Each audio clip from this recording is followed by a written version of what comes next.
realmente hemos podido.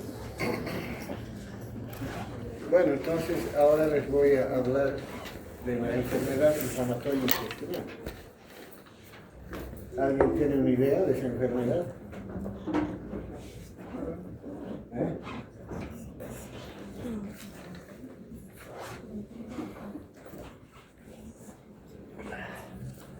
Bueno, entonces miren, la enfermedad inflamatoria intestinal se refiere a un proceso inflamatorio del tubo digestivo y está comprendida la enfermedad de Crohn y la colitis ulcerosa. Y también en alguna literatura hay una colitis indeterminada. Pero básicamente está constituida por la enfermedad de Crohn y colitis ulcerosa. Entonces, es una patología con todavía mucho que investigar. Se conoce más o menos la causa, pero fíjense ustedes, es enfermedad inflamatoria intestinal. Actualmente se ha definido hasta el momento que este proceso inflamatorio en el tubo digestivo, en el caso de la colitis ulcerativa en el colon y en el caso de la enfermedad de Crohn desde la boca hasta el ano, pues resulta de un proceso autoinmune en realidad, pero donde intervienen factores genéticos, también la microbiota intestinal se altera y hay una respuesta inmunitaria inadecuada. De manera que además con factores ambientales, todos estos en conjunción, pues parece que contribuyen a la etiopatogenia de esta enfermedad.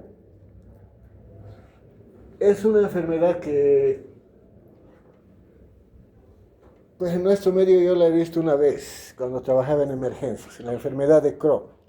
La he visto como una obstrucción intestinal en el íleon terminal. La enfermedad de Crohn fue descrita por Crohn como una ileitis terminal. Se conocía así, pero en realidad ahora el conocimiento dice que la enfermedad abarca desde la boca hasta el ano. Ahora acá he puesto nomás para impresionarlos la cantidad de alteraciones genéticas que se han descubierto para la colitis ulcerativa y la enfermedad de Crohn, y para ambas a la vez son 200 mutaciones genéticas que se han descrito investigando el genoma de estos pacientes. O sea que fíjense la carga genética que tienen. Además, se ha visto que en estos pacientes la inmunidad adquirida, que es mediada por células T, está incrementada en sus respuestas, con amplificada la respuesta inflamatoria. En la enfermedad de Crohn actúa mediante las células T, ¿no? Que son linfocitos, helper, ¿no? De H, y T17, y se secretan interleucinas, mediadores inflamatorios, interleucina 17, factor de necrosis tumoral alfa e interferón gamma. Entonces, esto muestra pues que hay una respuesta inmunitaria incrementada, ¿no es cierto? Pero además, la inmunidad innata del huésped, que es el epitelio que recubre el tubo digestivo. Ahí hay enterocitos, hay células de Paneth, hay Goblet cells, hay también células inmunes y hay una alteración de la celular a nivel del tubo digestivo. ¿Cómo? Pues probablemente mediado por alteraciones genéticas. Pero además hay disbiosis o alteración en la proporción de bacterias. Hay algunas bacterias como los bacteroidetes y los fusobacterios que bajan. Se ha visto anticuerpos de E. coli incrementados en estos pacientes. Pero sí hay una alteración también en la flora intestinal. Y factores ambientales. La mayor incidencia de esta enfermedad está sobre todo en el norte de Europa y en Estados Unidos. En Estados Unidos, con más de 1,5 millones de pacientes con este tipo de enfermedad inflamatoria. Y similar en Europa, en el norte de Europa.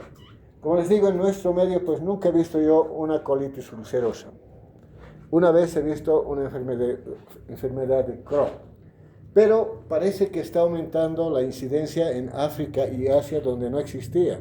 Por eso parece que hay factores ambientales. También la dieta, la ingesta de alimentos procesados, todo, han investigado de todo. Pero aquí también comemos alimentos procesados, ¿no? Además, el hábito de fumar parece también estar relacionado. Uso de antibióticos, sí. Los usos de antibióticos van a alterar la flora bacteriana, ¿no es cierto? Eso sí tiene influencia en la disbiosis que se produce.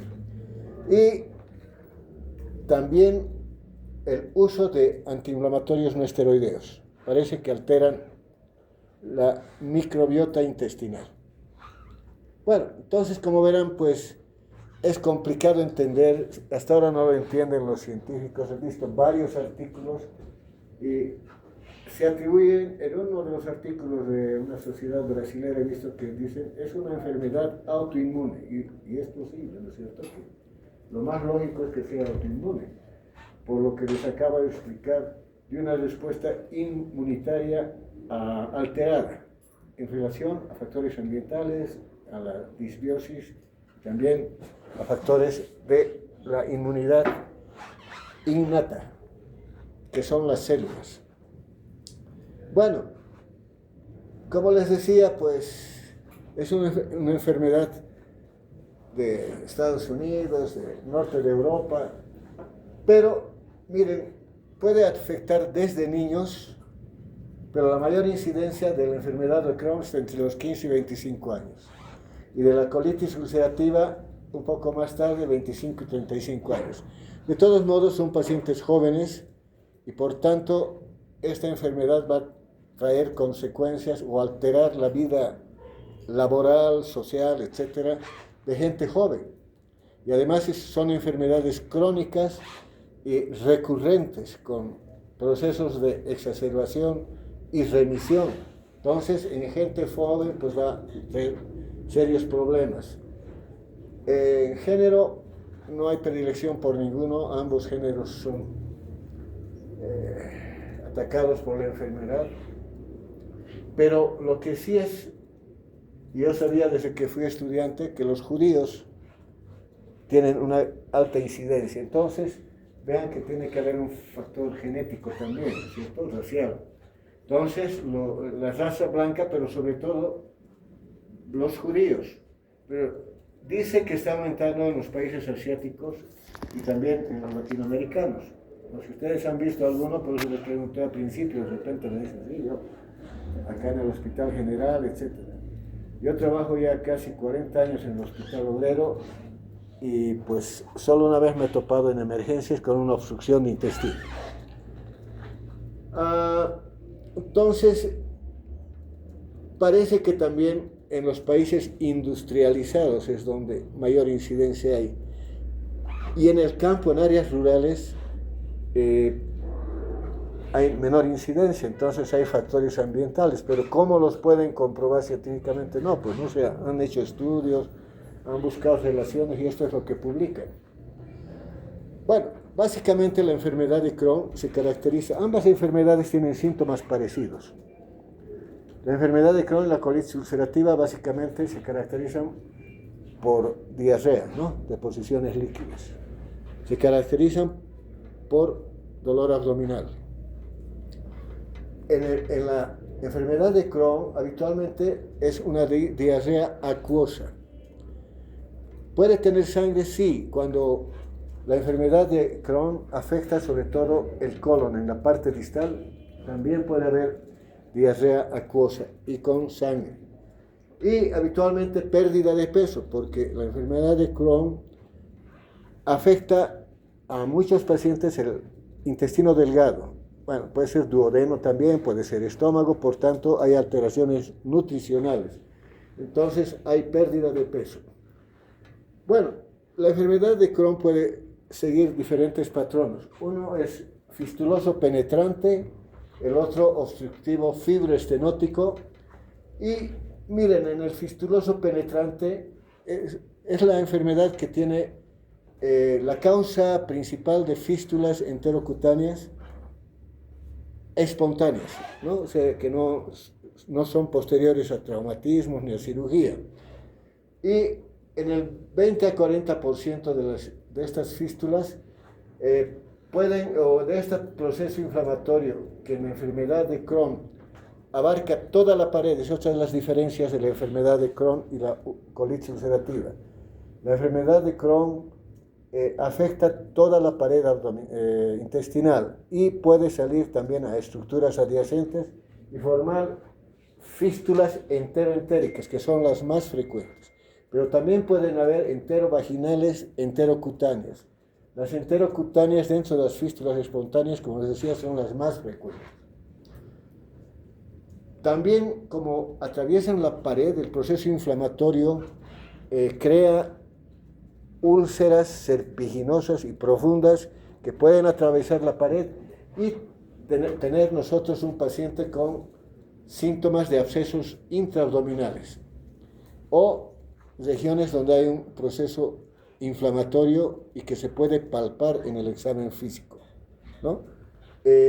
Entonces, por ejemplo, se ha descrito que en la enfermedad de Crohn puede haber a la palpación como un plastrón en la región apendicular, porque afecta sobre todo ileocolo, ¿no? Ileocolo. Entonces, hay que hacer diagnóstico diferencial también con la apendicitis aguda, por este motivo. Y también se pueden producir obstrucciones desde el estómago duodeno o en el yeyuno o en el ileo. Pueden ser procesos cortos o largos. Entonces, se produce una fibrosis y estenosis. Y el paciente tiene signos de obstrucción, crónicos o agudos. La enfermedad de Crohn se caracteriza generalmente por una evolución de años a veces de dolor abdominal tipo cólico y a veces con exacerbaciones de deposiciones líquidas, y eso generalmente va evolucionando hacia complicaciones. Y entre las complicaciones, aparte de las fístulas y de los abscesos, también puede haber estenosis de intestino delgado o de grueso. La enfermedad de Crohn y no la colitis ulcerativa habitualmente pueden afectar el área anal. Entonces, si ustedes tienen un paciente, habitualmente los pacientes que se sospechan que hacer examen de la región perianal o anal, y en la enfermedad de Crohn se producen fisuras atípicas, no centrales, ¿no? Y ulceraciones grandes o fístulas complejas, o sea, y abscesos también, se manifiestan por esas presentaciones clínicas. Entonces, en la enfermedad de Crohn, los pacientes pueden estar afectados también en la parte anal o perianal. Y además, pues, el paciente puede tener decaimiento, síntomas constitucionales, fiebre, y también les voy a mostrar un cuadro de que pueden haber también manifestaciones, sobre todo artritis, uveitis, o sea, extraintestinales. Pero básicamente la enfermedad de Crohn en la parte de fistulosa penetrante puede causar fístulas que, si son entre dos asas intestinales adyacentes, pues hay la fístula que probablemente no sea con gran sintomatología, pero si la fístula se produce, por ejemplo, de yeyuno a ilion terminal, va a ser una un cortocircuito muy grande, por tanto va a haber diarrea abundante y pérdida de peso, desnutrición, desequilibrio electrolítico, etc. Bueno, si es por vagina, pues va a haber pérdida de contenido intestinal vaginal y vesical, también orinas con contenido intestinal. Entonces, es la enfermedad fistulosa por excelencia, inflamatoria, infecciosa. Entonces hay que recordar que la enfermedad de Crohn abarca desde la boca al ano. 2, que afecta toda la pared intestinal. 3, que se puede complicar con procesos inflamatorios, fistulosos, abscesos y obstrucción intestinal. Bueno, la clasificación de Montreal se maneja para la enfermedad. He visto varias clasificaciones, pero esta me parece bastante didáctica. Fíjense, ponen la edad del diagnóstico, que tiene diferente comportamiento también de acuerdo a la edad, pero la localización puede ser ileal, que fue descrita en el ileo, como ileitis regional, o puede ser también en el colon. Generalmente es ileón y ciego, colon, ileocólica. Y gastrointestinal alta. Como ya les mencionaba, puede ser duodeno, estómago, incluso la boca. Entonces, L4 se añade a cualquiera de estas si, por ejemplo, hay lesiones en el tubo digestivo alto. El patrón evolutivo se los acabo de explicar, puede ser uno obstructivo, no fistulizante. O sea, hay un proceso inflamatorio, pero no fistuliza. Puede haber el fibroestenosante, que causa obstrucciones intestinales, y el fistulizante, que comunica mediante, obviamente, trayectos fistulosos anormales, dos vísceras, o vísceras y piel, o vísceras y vagina, etc. Bueno, ahora les voy a hablar de la colitis ulcerosa. Una característica importante es que está localizada en la mucosa del colon y no toma toda la pared.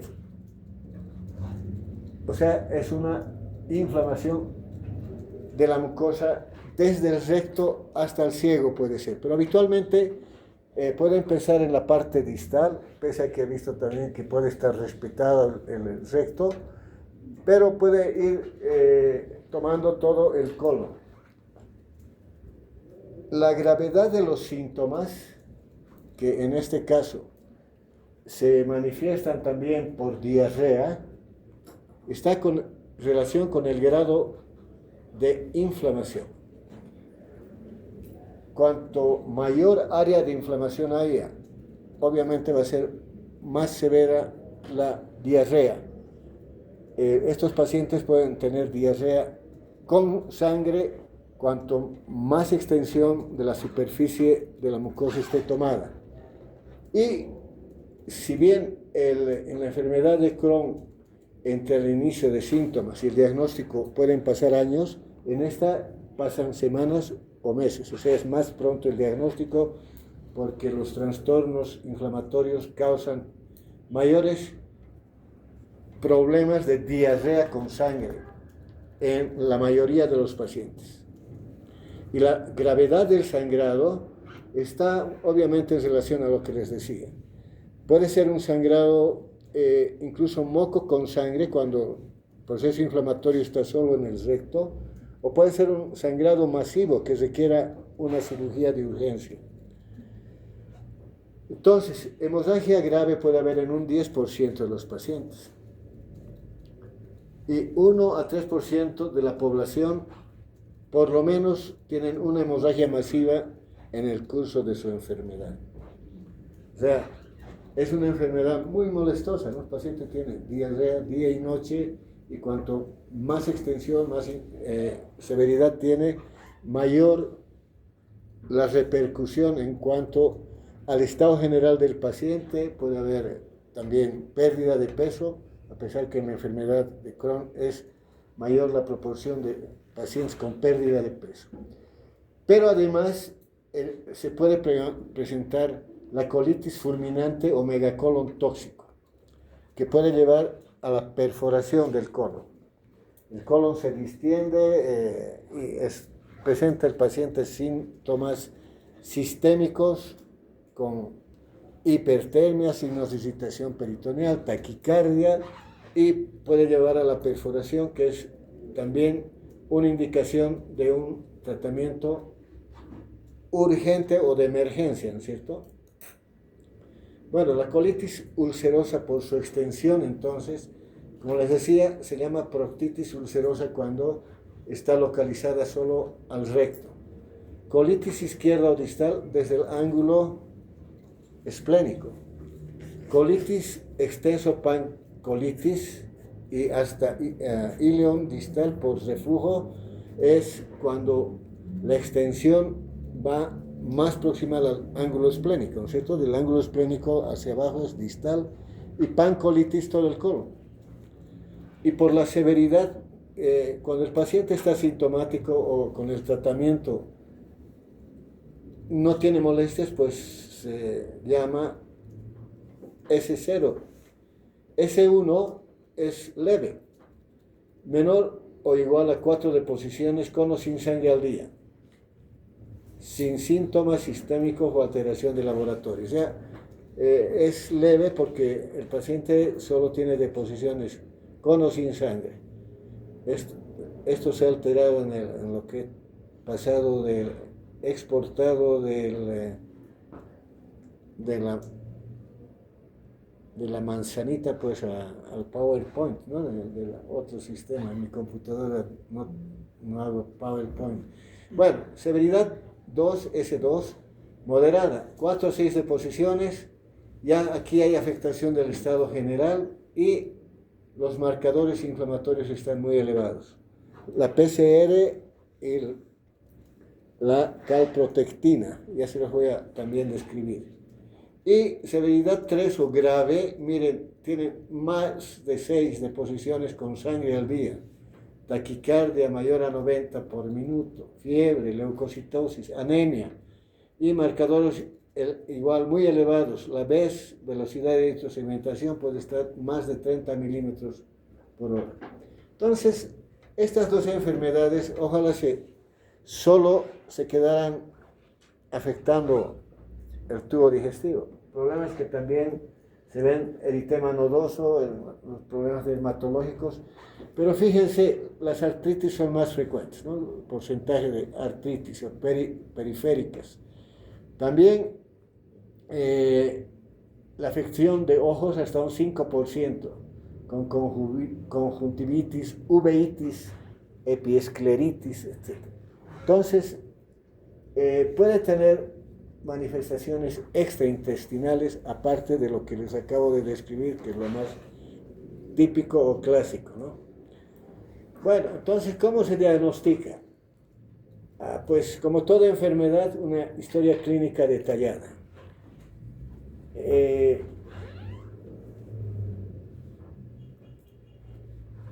En la historia clínica detallada, pues uno ve género, ambos géneros. Si hay parientes de segunda o primera línea que han tenido una enfermedad inflamatoria, tienen 5 veces mayor probabilidad de enfermar. Si son gemelos unicigotos, también. Entonces, entre los antecedentes, pues hay que ver antecedentes familiares de las enfermedades. Como el paciente habitualmente consulta por diarrea, sobre todo, pues investigar o descartar causas infecciosas. En nuestro medio, pues estamos inmunes, creo, a estas cosas, ¿no? Yo digo eso, puedo comer cualquier cosa y no hay problema. Pero si viene un europeo acá, muy probable cualquier comidita que no esté muy seleccionada de la calle, pues seguro que va a tener un problema infeccioso. Entonces hay que descartar viajes, etc. Si el paciente utiliza AINES o antibióticos, les decía por qué, porque alteran la flora bacteriana, hacen disbiosis, y parece que esto también, lo mismo, ¿no? Hábito de fumar y la exploración física pues habitualmente en el abdomen, si hay la forma obstructiva, el paciente consultará también por vómitos, por dolor tipo cólico, habrá ruidos hidroaéreos de lucha, y bueno, en una placa simple de abdomen ya se verán niveles hidroaéreos. Si hay obstrucción de colon, el colon también da dolor espasmódico tipo calambre. Es cólico, pero es un tipo calambre, ¿no? Entonces puede haber obstrucción en ambas enfermedades, pero en la que hay más obstrucción es en la enfermedad de Crohn. También una forma de presentación del paciente con enfermedad de Crohn puede ser por un dolor abdominal agudo intenso en la fosa ilíaca derecha. Hay que hacer diagnóstico diferencial con apendicitis aguda. Y muchos casos son operados como si fueran apendicitis aguda y se encuentran con una ileitis terminal. Entonces no se aconseja sacar el apéndice porque pueden haber complicaciones infecciosas. En todos los pacientes con problemas que parezcan de un problema inflamatorio, con episodios de diarrea con sangre, dolor abdominal, pérdida de peso, de tiempo, pues obviamente hay que también examinar la región anosectal. Si ahí se encuentran lesiones atípicas con úlceras o con fisuras que son excéntricas, porque las fisuras anales agudas están ubicadas al centro, ¿no? En horas 12 y 6, ahí en la posterior sobre todo, en las 6. Pero si son fisuras excéntricas o si son abscesos atípicos ahí con mucho tejido inflamatorio, ojo, puede ser entre los diagnósticos diferenciales una enfermedad de Crohn. Bueno, no hay nada específico en cuanto al laboratorio, pues si hay, puede haber deficiencias vitamínicas, hipoalbuminemia, porque pues el paciente va a tener una mala absorción, sobre todo en la enfermedad de Crohn, cuando los pacientes son operados, que se lo voy a mencionar, por estenosis, se saca un segmento, se sacan dos, cuando hay recaída, que se y puede quedar el intestino corto. Entonces, en la enfermedad de Crohn, pues el intestino delgado es más afectado y puede haber deficiencias de proteínas, vitaminas, anemia, etc. Ustedes dirán por qué no están explicando esta clase si el mismo que expone, pues, a ver, pero yo desde que también fui estudiante como ustedes sé que existen estas enfermedades y cualquier rato puede ser que la diagnostiquen porque parece que la incidencia está aumentando también en Latinoamérica. Eso es lo que dicen las últimas, bueno, he revisado varios artículos, ¿no? O sea, y eso es lo que dicen. Probablemente también yo pueda diagnosticar algún caso. Bueno, el diagnóstico endoscópico es el gold standard. Actualmente el paciente que se sospecha de enfermedad inflamatoria va a la endoscopía. La endoscopía tiene las ventajas, si es generalmente se hace colonoscopía con observación hasta el ilio. En la colonoscopía sirve para, bueno, diagnosticar primero que es una enfermedad inflamatoria. Los endoscopistas ya tienen los patrones de la mucosa que se los voy a mostrar. El patrón de empedrado en la enfermedad de Crohn y un edema inflamatorio con ulceraciones en la colitis ulcerosa. Los endoscopistas pueden hacer ya el diagnóstico. Y además, la endoscopía sirve para seguir pacientes con colitis ulcerosa y enfermedad de Crohn porque tienen el riesgo de hacer displasia y cáncer también como complicación. En ambos casos pueden evolucionar también hacia complicaciones como el cáncer de colon.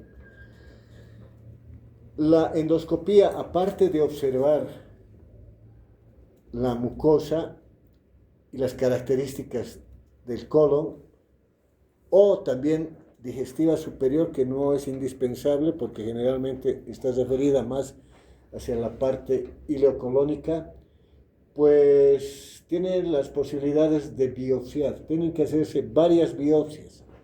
Acá dice en 5 sitios por lo menos, en el recto, 2 en el colon ascendente, el transverso, el ciego y en el íleon terminal. Ahora, en la histopatología, pues los granulomas son lo característico de la enfermedad de Crohn, pero solo el 30% de los pacientes con enfermedad de Crohn muestran que tienen granulomas. Por tanto, la observación del patrón mucoso y el proceso inflamatorio en la patología pues va a orientar hacia el diagnóstico. Pero la experiencia de los endoscopistas ya pueden diagnosticar con la endoscopía si es enfermedad de Crohn o es una colitis ulcerativa. Pero a veces es tan intensa la inflamación que no saben si es colitis ulcerativa o es enfermedad de Crohn. Por eso les decía que las biopsias ayudan al diagnóstico diferencial. Entonces, la endoscopía digestiva superior solo cuando hay síntomas digestivos superiores, ¿no? Pueden ser síntomas obstructivos, vaciamiento gástrico, etc. Y también hacen un estudio del intestino delgado donde no llega el endoscopio mediante una cápsula, que es una camarita chiquita, ¿no? Que recorre el intestino y va mostrando imágenes. Yo no he visto mucho eso, pero he visto ya en el Hospital Obrero que el doctor Vega hace algunos estudios así, el endoscopista del Hospital Obrero. Pero es bien interesante, ¿no? Porque recorre la camarita y va mostrando y puede diagnosticar lesiones muy pequeñas iniciales, solo cuando hay sospecha. Y la endoscopía terapéutica, aquí me adelantaré al tratamiento. En la terapéutica, pues el endoscopista puede dilatar obstrucciones, puede introducir balón y solucionar sin cirugía obstrucciones. Obviamente tomar biopsias. También el endoscopista puede y debe tomar biopsias y el cirujano tener atención cuando hay estenosis de colon, porque una buena proporción pueden ser cáncer, ¿no? Cuando encuentran estenosis. Bueno, el sistema de endoscopía, para ilustrarles, pues también han hecho su puntuación. El endoscopista, si ve una mucosa normal, no signos de inflamación, 0. 3, severa, ¿no? La puntuación es de 0 a 3. Cuando hay sangrado espontáneo o ulceración. Habitualmente la mucosa, cuando es una inflamación leve, pues va a haber solamente eritema. Y para la enfermedad de Crohn, los endoscopistas ven si hay úlceras o no. Si hay mayores a 2 centímetros, fíjense, le ponen una puntuación de 3. La superficie total ulcerada, si es menor a 10%, 1, mayor al 30%, 3. Esto no necesariamente no les voy a preguntar, porque les estoy dando como información para que conozcan cómo hacen los endoscopistas. Y pueden también ver estenosis, ¿no? Si es simple o que pase el endoscopio, dicen estenosis, pero hay estenosis donde no pasa el fibroscopio y ahí sí pueden dilatar.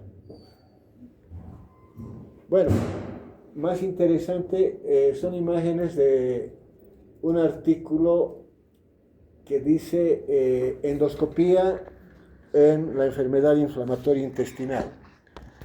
Miren, lo característico que describe en la colitis por enfermedad de Crohn o también en el intestino delgado son imágenes con úlceras profundas y que dan el aspecto de empedrado. Esa es la característica de la enfermedad de Crohn endoscópica. Me pasé. Y esta es una imagen de una colitis ulcerativa o colitis ulcerosa. o CUSI también se llama colitis ulcerativa crónica indeterminada. Miren, hay edema, eritema, también hay úlceras. Y puede haber en la enfermedad inflamatoria estas imágenes que son pseudopólipos que tienen que ser biopsiados, ¿no? Y hacer seguimiento. Esta es una imagen bonita también. Esta no está muy clara, pero es una estenosis. Se ve tejido fibroso y pues no se ve la luz, ¿no? Solo se ve una obstrucción ahí. Y esta es una fístula ileocólica. Es del mismo artículo que encontré ahí, que es una descripción del diagnóstico por endoscopía. Entonces, en resumen, la endoscopía es pues el gold standard para el diagnóstico. Ahora, hay laboratorios, sí, por supuesto, que como en toda enfermedad, la proteína C reactiva es un indicador inflamatorio, pero es inespecífica, ¿no? Es un marcador sanguíneo más sensible de la inflamación, pero no es específica. Puede ser positiva en injuria de otros tejidos, en la obesidad, incluso en el tabaquismo. Es incapaz de diferenciar entre enfermedad de Crohn e colitis ulcerosa, pero sí sirve cuando se diagnostica la enfermedad de Crohn para hacer seguimiento del tratamiento y ver los niveles de proteína C reactiva. Esta sí es una calprotectina fecal, son estudios hechos en heces. Y el marcador directo de la inflamación de la mucosa intestinal, porque es una proteína derivada de los neutrófilos que llegan al proceso inflamatorio intestinal. Y por tanto, lo he subrayado porque esta sí sirve cuando uno encuentra positiva a una sospecha de enfermedad inflamatoria intestinal. No es diagnóstica porque también puede ser positiva en diverticulitis, en colitis infecciosa, en uso de AINES, etc. Cuando encuentran valores mayores a 250 microgramos por gramo de heces, pues puede significar y tiene valor en el diagnóstico. Y hay otra serie de biomarcadores que se siguen estudiando y están los anticuerpos, ¿no sé? PANCA y ASCA, anticuerpo perinuclear anticitoplasmático de neutrófilos, es el ANCA, ¿no? Y tiene baja especificidad para el diagnóstico de enfermedad de Crohn, pero en la colitis ulcerativa sí es positiva hasta un 73%. Y el anticuerpo antisaccharomyces cerevisiae tiene una sensibilidad de 72% para la colitis ulcerativa y especificidad, para la enfermedad de Crohn en este caso, para la enfermedad de Crohn. Tanto así que este biomarcador sirve para hacer diagnóstico diferencial entre Crohn y colitis ulcerativa. Bueno, básicamente el diagnóstico pues es endoscópico e histopatológico, pero también se emplean sobre todo imágenes axiales para ver las complicaciones, sobre todo de la enfermedad de Crohn. Por ejemplo, si hay fistulizaciones, si hay abscesos, etc., pues estas imágenes por tomografía van a ser muy útiles. Y existe la enterografía por resonancia magnética y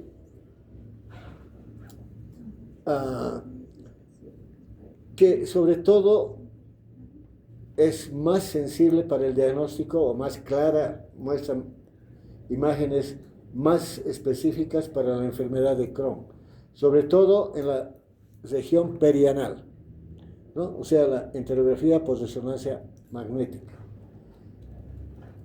Bueno, cuando se utiliza tomografía, pues se emplean rayos X, sirve para en las imágenes axiales, pero el empleo de rayos X es evitado, digamos, por la resonancia magnética, que es una ventaja, que no emplea rayos X. Y la ecografía actualmente también valora bien el intestino, le llenan de un contraste intestinal y hacen ecografía y ven alteraciones de las paredes intestinales. También son útiles para el diagnóstico. Bueno, entonces, para un médico general, pues una sospecha de enfermedad inflamatoria puede ser una diarrea, ¿no? O sea, un cuadro infeccioso agudo. Sin embargo, el diagnóstico que se los dije son enfermedades crónicas con episodios frecuentes de diarrea, de dolor abdominal, etc. Pero, ¿qué se hace? Habitualmente la historia clínica, como les mencionaba, y entre las investigaciones iniciales, pues test sanguíneos, examen complementario de sangre, urea, electrolitos, creatinina, pruebas de función hepática, PCR y la calprotectina, y exámenes en heces como microscópico, cultivo, etc. ¿No? Examen de heces, para descartar problemas también que pueden ser parasitarios. Entonces, si se hace un examen, una anamnesis completa, el examen físico, y luego se mandan a hacer estos estudios, la gastroenteritis infecciosa confirmada por microscopía, por cultivos fecales, pues va a ir a que no es una enfermedad inflamatoria y requiere tratamiento, pues, de acuerdo al patógeno, ¿no? De acuerdo al cultivo. Pero si hay test sanguíneos como el examen microscópico, cultivos y la calprotectina normales en un paciente que presenta diarrea con sangre, por ejemplo, hay ausencia de signos de alarma, pérdida de peso y sangrado rectal, pues es improbable que sea una enfermedad inflamatoria intestinal. Los trastornos funcionales, habitualmente las alteraciones del tránsito intestinal son de día.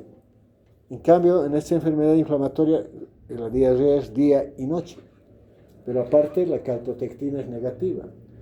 En cambio, si hay PCR elevada, glóbulos blancos elevados y calprotectina elevados, es posible que haya enfermedad inflamatoria. Y tiene que ir al gastro y, bueno, como les decía, a la colonoscopia, ¿no? O sea, para nosotros que no estamos, bueno, los gastroenterólogos y los cirujanos coloproctólogos están más involucrados en esto.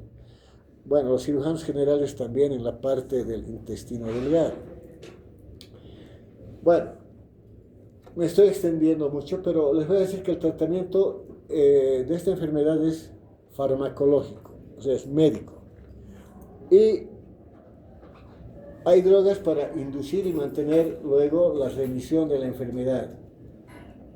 El objetivo es controlar la inflamación y luego, pues, el paciente que se sienta mejor.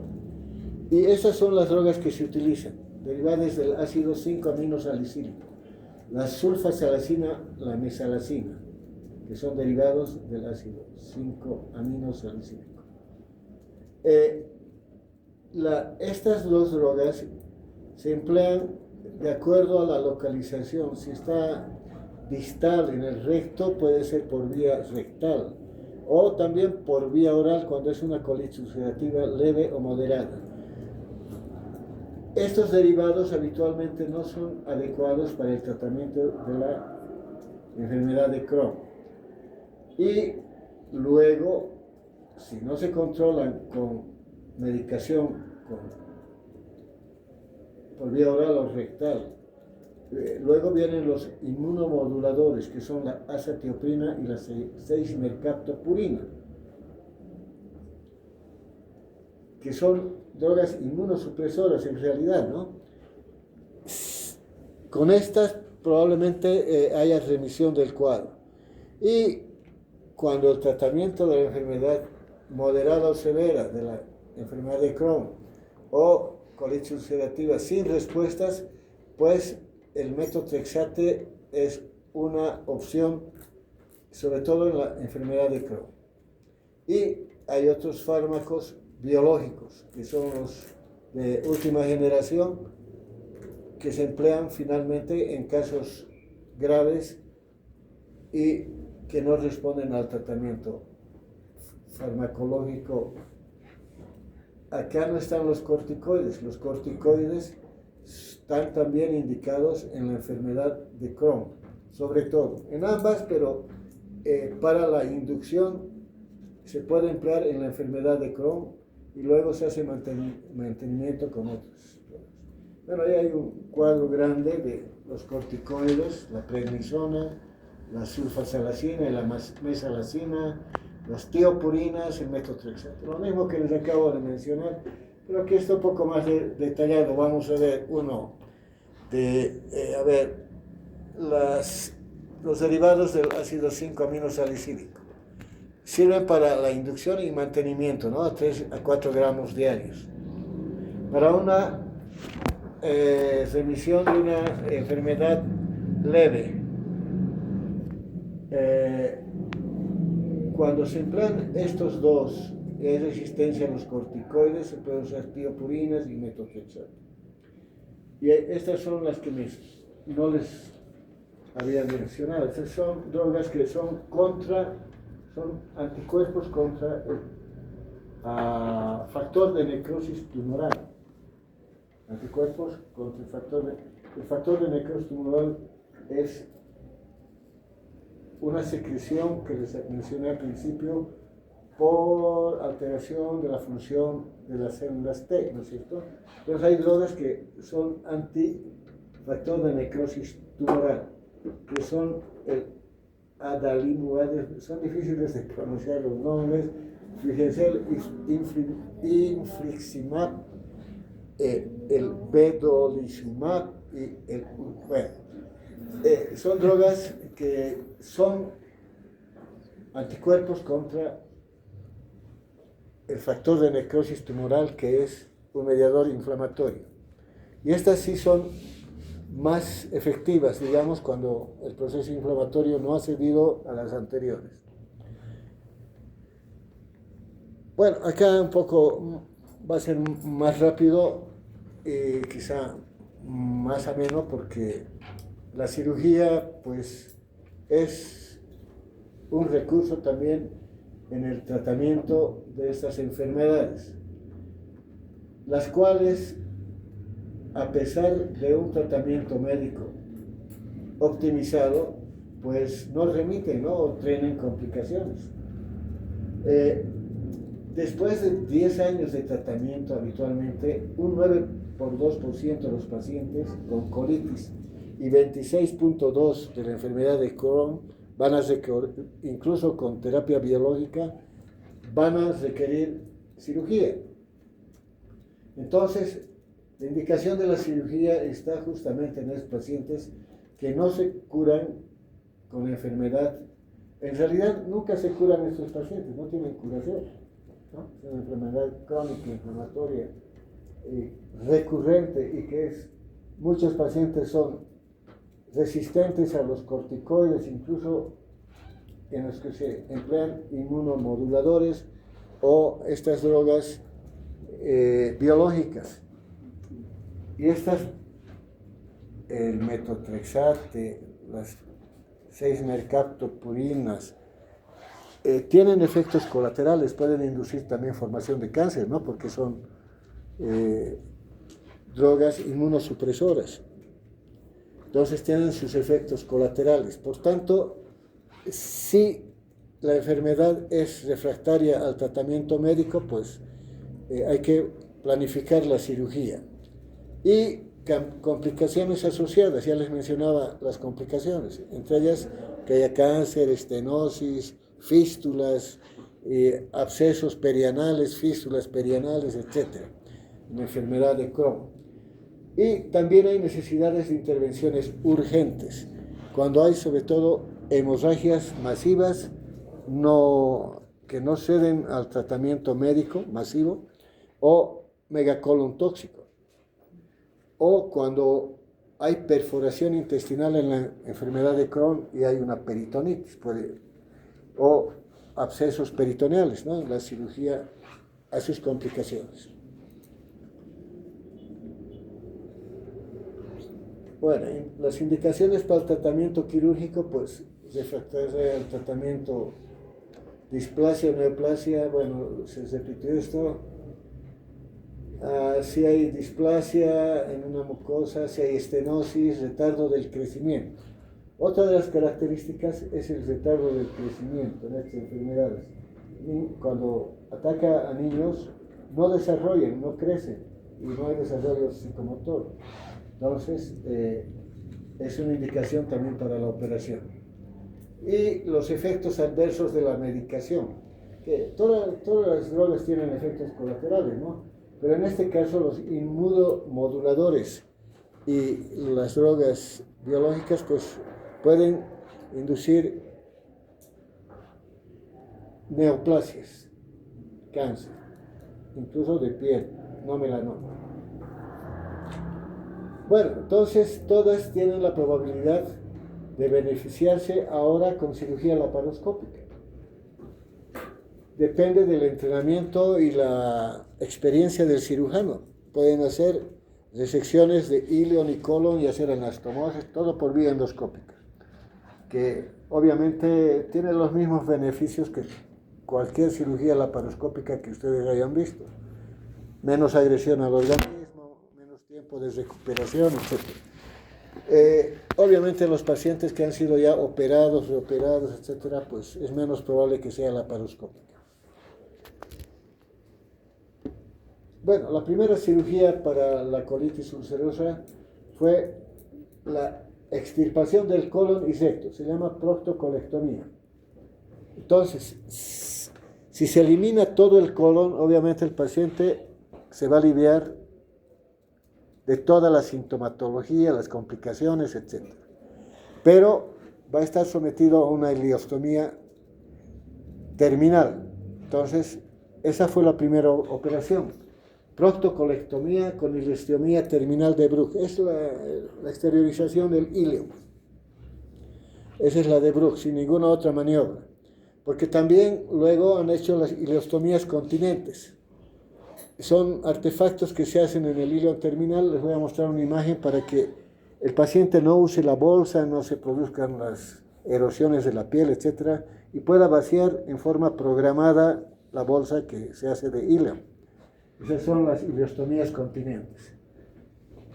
Y el 72, Parks y Nichols idearon la resección total del colon, pero con anastomosis hacia el ano, creando una bolsa de reservorio. Entonces es una ilioproctoanastomosis. Les voy a mostrar ahorita las imágenes. Esto significa una colectomía total, desde el ilion distal hasta el margen anal, ¿no? Proctectomía total. Esa es una ileostomía continente, esta es la de Koch.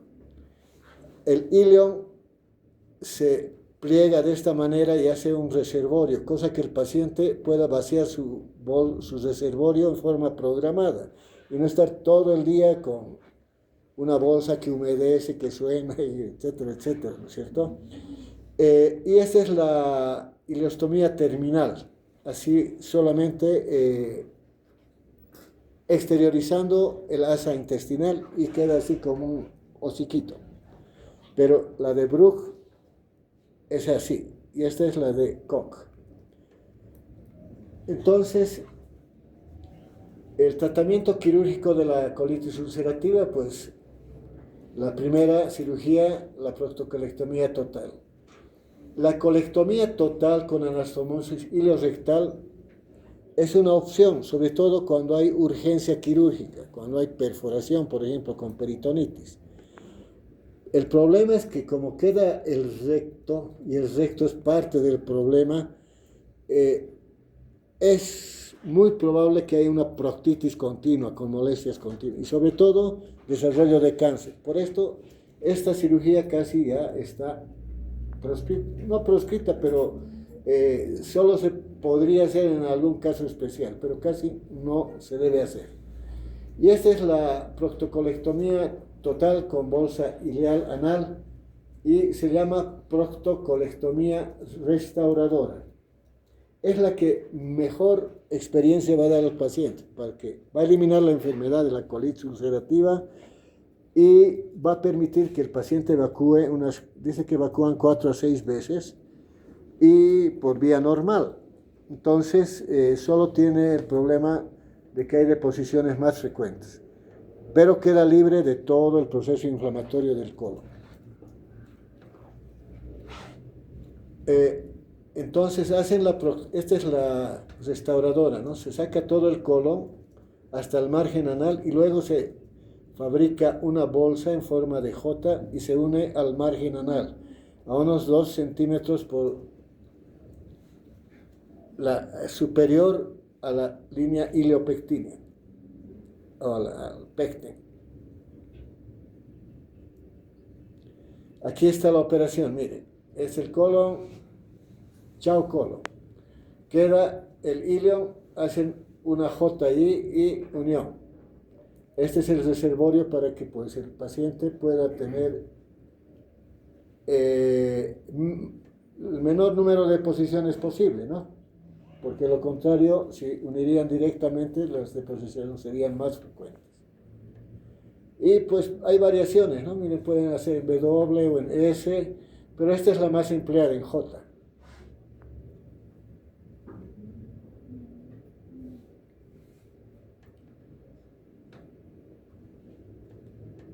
Esta es la colectomía total con ileostomía, que puede ser realizada para pacientes por ejemplo, con una hemorragia, ¿no? Que es una emergencia quirúrgica, o con un megacolon tóxico, o con una colitis tóxica. Entonces, la operación, pues sería demasiado hacer la proctectomía más, ¿no es cierto? Entonces, solo se reseca el colon desde la unión del descendente con el sigmoides y se deja el recto in situ, que es realizada por laparoscopía. Se puede dejar un poco de sigmoide incluso para que luego se pueda hacer en un segundo tiempo una cirugía para hacer la restauradora, por ejemplo. Habitualmente estas cirugías, la restauradora, la hacen en 3 tiempos, porque los pacientes habitualmente pues están desnutridos, están anémicos y no son buenos candidatos para una gran cirugía. Entonces, actualmente hacen esta cirugía por vía laparoscópica como un primer tiempo y luego sacar todo esto y unir con una bolsa al ano. El margen anal, miren cómo queda, a la palpación de un dedo, ahí queda la anastomosis entre la bolsa ileal y el ano. Bueno, hasta ahí pues las cirugías para la colitis ulcerativa, la que da mejor calidad de vida y prácticamente cura de la enfermedad es la proctocolectomía total con bolsa ileal, ano, anastomosis, ¿sí? La colectomía restauradora, proctocolectomía restauradora. En situaciones de emergencia se puede hacer colectomía total y ileostomía temporal o definitiva. Si el paciente es anciano, por ejemplo, ya puede ser que sea definitiva la ileostomía. Bueno, en la enfermedad de Crohn, obviamente se debe considerar la localización, porque les he dicho que debe ir desde la boca hasta el ano, puede ser. También, obviamente, las manifestaciones clínicas estarán de acuerdo con la localización y la complicación que tenga, que puede ser estenosis, fístulas, abscesos, y también puede haber sangrado. La decisión de operar pues tiene que ser fruto de un consenso entre el gastroenterólogo, el cirujano y el paciente, porque hay que planificar la cirugía que se debe hacer. En la mayor parte en las que se pueda, la cirugía tiene que ser con laparoscopía, mínimamente invasiva. Incluso para procedimientos primarios de resección de ilion y colon proximal, ileocólico. pero no siempre es viable en pacientes ya con enfermedad recurrente o compleja. Bueno, hay que elegir la mejor cirugía. Igual las indicaciones, fíjense, refractariedad al tratamiento, estenosis refractaria, les he dicho que las estenosis pueden ser tratadas por el endoscopista, fístulas externas, internas, sobre todo si hay fístulas externas hacia la piel, si el trayecto es corto, hay que operar al paciente, resecar ese segmento intestinal. Los abscesos pueden ser drenados en forma percutánea y si están complejos, pues hay que operar también al paciente, porque absceso diagnosticado, absceso curado. También si hay complicaciones extraintestinales, como retardo del crecimiento y pioderma gangrenoso, pues también es otra indicación. Fístulas perianales, fisuras inflamatorias perianales, que son problemas muy molestos para el paciente y de difícil tratamiento. Habitualmente hacen cirugía, colocan sedal, se llama un hilo, ¿no? que va en las fístulas normales, y además el tratamiento con drogas biológicas, antifactor de necrosis tumoral. Bueno, hay indicaciones absolutas para operar la enfermedad de Crohn, como por ejemplo ya los abscesos y complicaciones sépticas. Si hay displasia o hay cáncer, ¿no? Hay complicación de cáncer, obviamente se debe operar. Si existe perforación, también. Y si existe sangrado masivo. Entonces, son indicaciones absolutas para operar, como también si hay una obstrucción intestinal aguda en la que hay que resolver el proceso obstructivo. Ya se los he ido mencionando a través de lo que he ido hablando, y es un resumen de las indicaciones, ¿no es cierto? Y que los he ido relacionando un poco con la sintomatología. Bueno, entonces,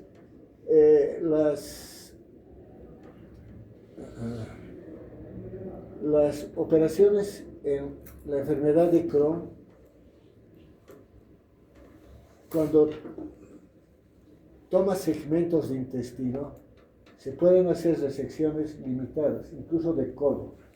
Se puede hacer, en estos pacientes sí se puede hacer colectomía total con una ilioproctostomía o iliorectoanastomosis, que es lo mismo que la ilioproctostomía, ¿no? Una unión del ilion con el recto. En el paciente con enfermedad de Crohn no se aconseja realizar la proctocolectomía total con iliorectoanastomosis, la que les decía para colitis ulcerativa. ¿Por qué? Porque la enfermedad de Crohn toma hasta el ano, ¿no es cierto? Por ese motivo. En algunos pacientes tienen que hacer ileostomía o colostomía y proctectomía, es decir, todo lo que es el ano, porque en esa región se producen las complicaciones infecciosas como abscesos, fístulas, fisuras, etcétera, que en algunos casos tienen que llegar incluso a la proctectomía. La proctocolectomía más ileostomía terminal también es una opción cuando hay un compromiso extenso del colon.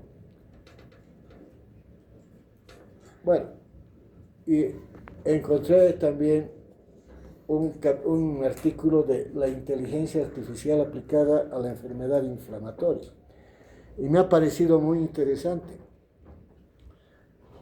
porque miren los pacientes acá y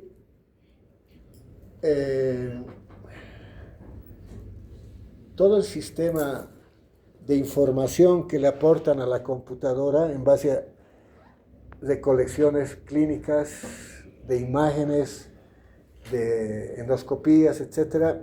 La inteligencia artificial hace que se pueda diagnosticar, por ejemplo, con mayor precisión incluso que el imagenólogo dice la enfermedad, y también predecir qué tipo de enfermedad es. O sea, todos los detalles puede dar la inteligencia artificial. Me ha parecido muy interesante, es un artículo largo en inglés, pero lo que he entendido es que le ponen información, por ejemplo, de las imágenes endoscópicas de enfermedad de Crohn, y el sistema va a procesar mediante un sistema que es tipo neuronal, pero en máquina, que hace el proceso de inteligencia, o sea que ustedes ya pueden hacer más fácil todo el diagnóstico de esta enfermedad. Sí, me ha parecido muy interesante, porque todo lo que les he explicado puede entrar en información hacia la computadora y luego procesada por un mecanismo tipo neuronal, dice, ¿no? O sea, a nivel de maquinaria, pero... Bueno, está ahí, esto es lo último, ayer le echaba una leída y me ha parecido interesante esto, que pues la inteligencia artificial puede hacer el diagnóstico más preciso e incluso evaluar el tratamiento, ¿no es cierto?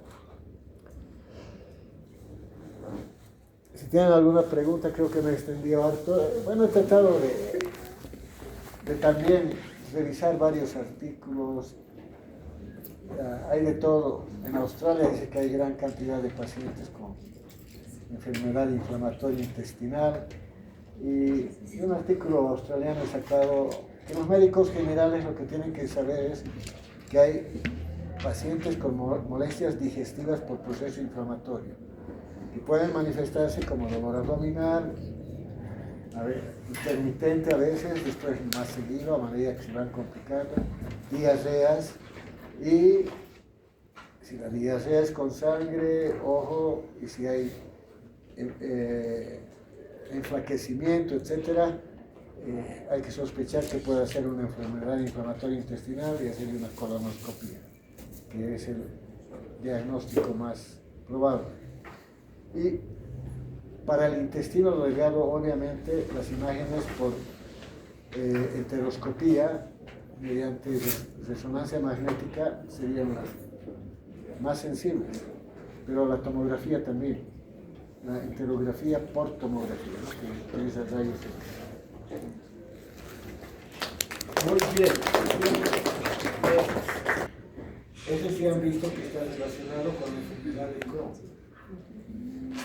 Pero han visto, son más de 200 locus genéticos que la computadora también los ha analizado en el estudio de la inteligencia artificial.